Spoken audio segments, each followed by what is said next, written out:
I say, speaking to a co-worker who changed from Islam to Buddhism, he changed from Islam to Buddhism. He criticized probably the verse in Adh-Dhariyat, Adh-Dhariyat. Okay, sorry, Adh-Dhariyat verse. Not create humans except to worship me. He thinks God is a psychotic narcissist.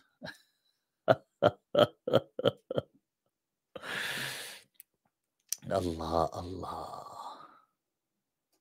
أفرأيت من اتخذ إلهه هوى. What's the verse? Do you see a person who takes their own? See, it's interesting because Allah doesn't say ego, but hawa. And hawa is, it's like the, I guess it's like the disastrous energies that we carry within us. And in the sense that they take them as a god doesn't mean that they create an idol and worship them, but that becomes the ultimate. That becomes the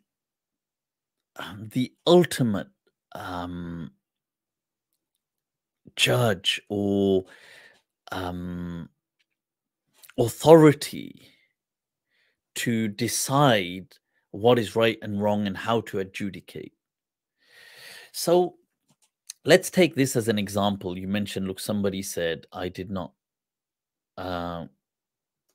create humans except to worship me. Now,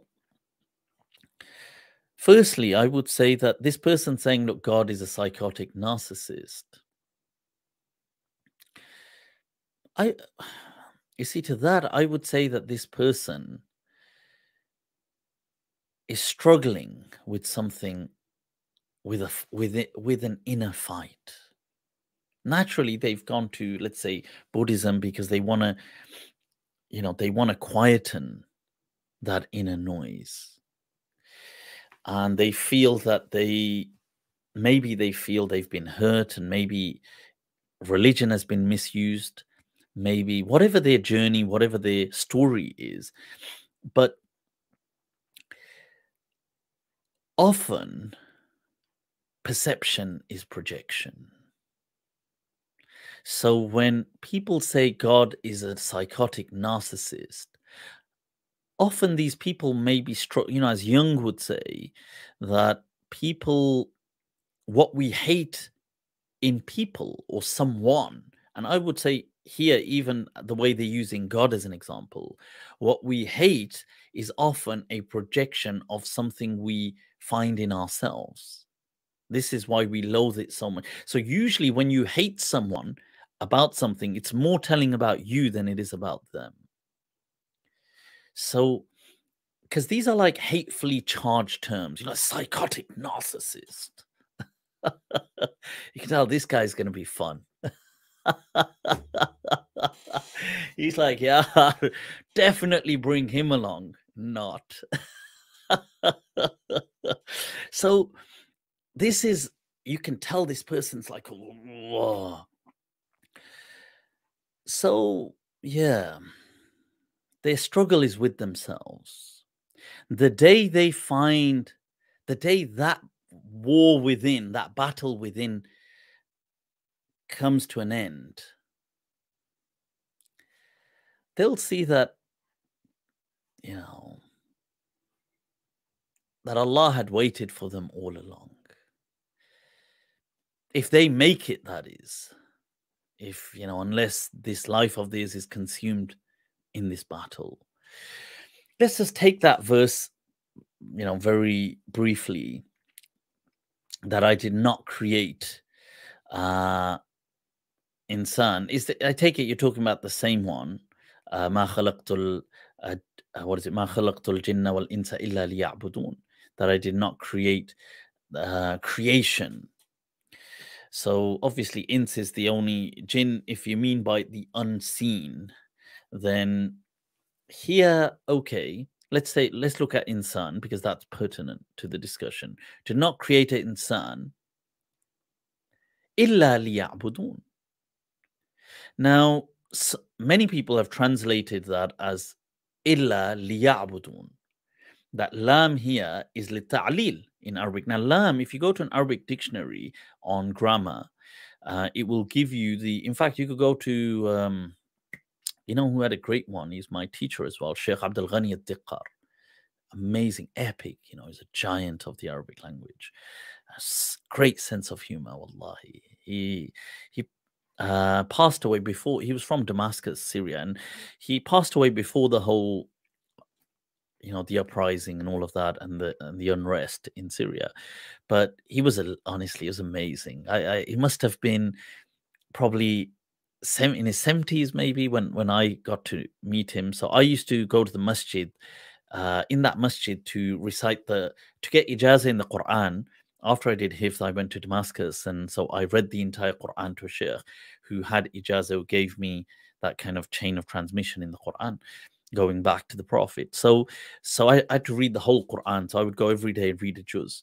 Now, he used to be in the masjid at Asr time. He'd come for way before, like an hour before, for Maghrib. He'd just come there and just sit there in Asr time. And him and this other old guy, and they were both old. They were so jolly. I'd never seen old guys, old men so jolly. There's this theme of this motif of a grumpy old man. Absolute opposite, man. The guy was he was like almost like a kid at heart. He would do all these pranks. He would kind of pull you, when you're going, he might push the guy. He used to sort of try and trip him over. They're both like 70-year-old. He was such a great, phenomenal. He was a'lamun nas, they said, definitely in the Middle East, with Kitabi Sibawayh, with the book of Sibawayh in Arabic language. So phenomenal. And he was really surprised. He was kind of like surprised pleasantly, in a nice way, with me. He'd never come across a Desi Maliki. So I told him I'm Maliki, and he'd written a book on Imam Malik. So he said to me that, I'm going to gift you my book on Imam Malik, which I never got to collect from him.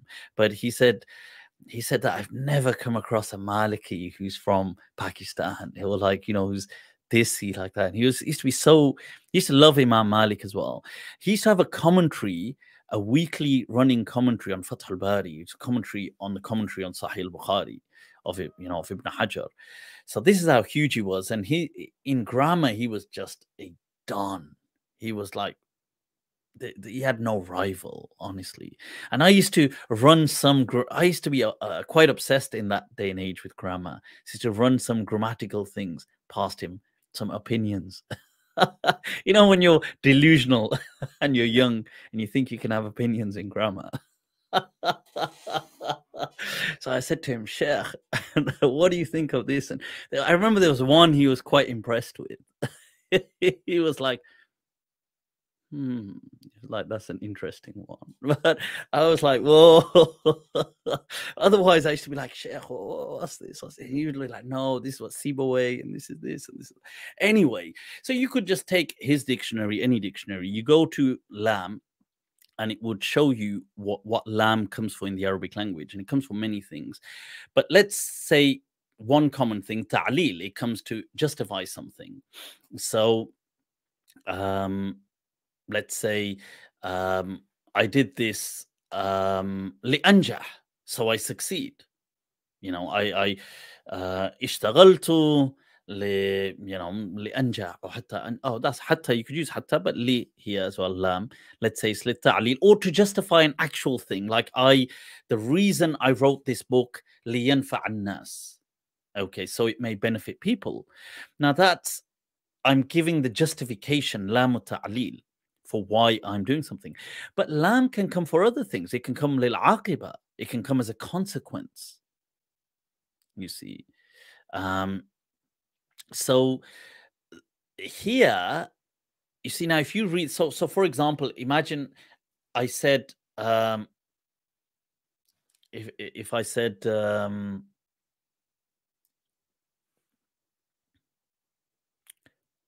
imagine I said, ما أعنته, like I didn't help him, إلا ليخونني,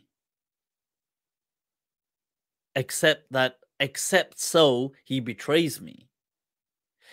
Now, you see, now that translation, if I said I didn't help him except so that he betrayed me, this here is not the justification. It's not lam li ta'li. It's not I helped him so he could betray me.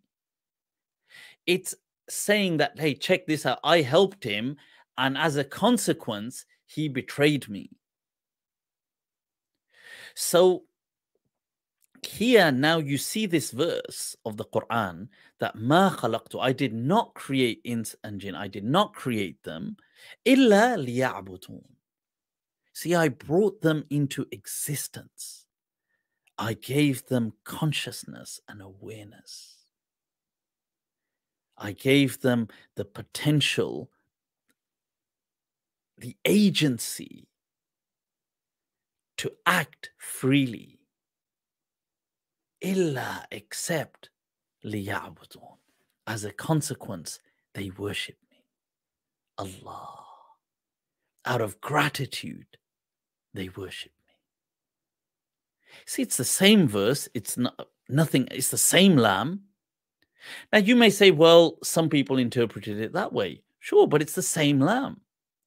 You know, I'm not changing any words here. I'm telling you the same thing is used in the Arabic language. This, for me, is a more befitting and beautiful way to read this verse. Now, you could read it in the other way that Allah did it, illa liya'budun, that they are predestined to worship me. You could read it in that way. I'm not saying you can't read it in that way. And one could say, well, okay, don't hard determinists and fatalists, scientists that believe in there's no free will, ultimately say we from the very get-go have been predetermined. So, I mean, why is it that when they say that there's no psychotic narcissists when they say it? And when we, let's say those people who say that, although I don't read this verse that way, but those people who read it that way, they're going with a predeterminism angle. And you could say, well, the fact that people worship God, it was predetermined. Let's take the scientists, the hard line scientists who go with, and this is many, you'll be surprised how many they are that go with there is no such thing as free will and everything is determined. The fact that I chose this cup today was already predetermined.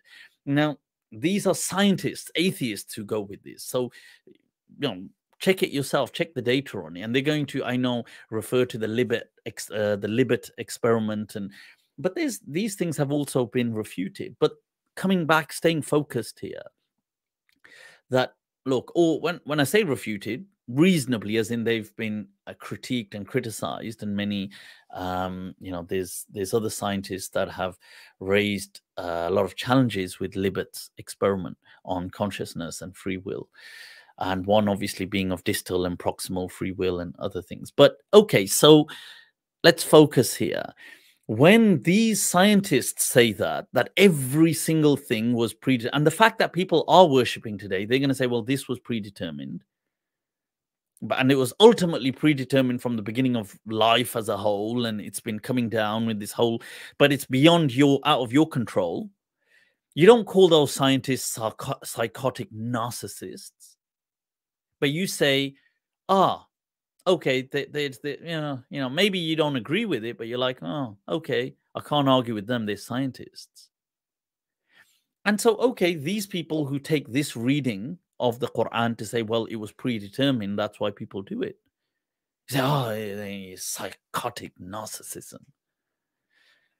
The truth is the noise was never without. The noise was within. The rattling,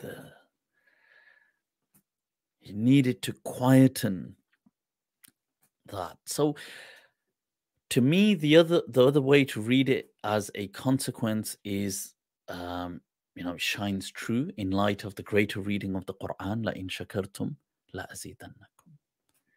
See, this is, and it's the the majesty and the beautiful kind of interplay of insan and the transcendental divine will.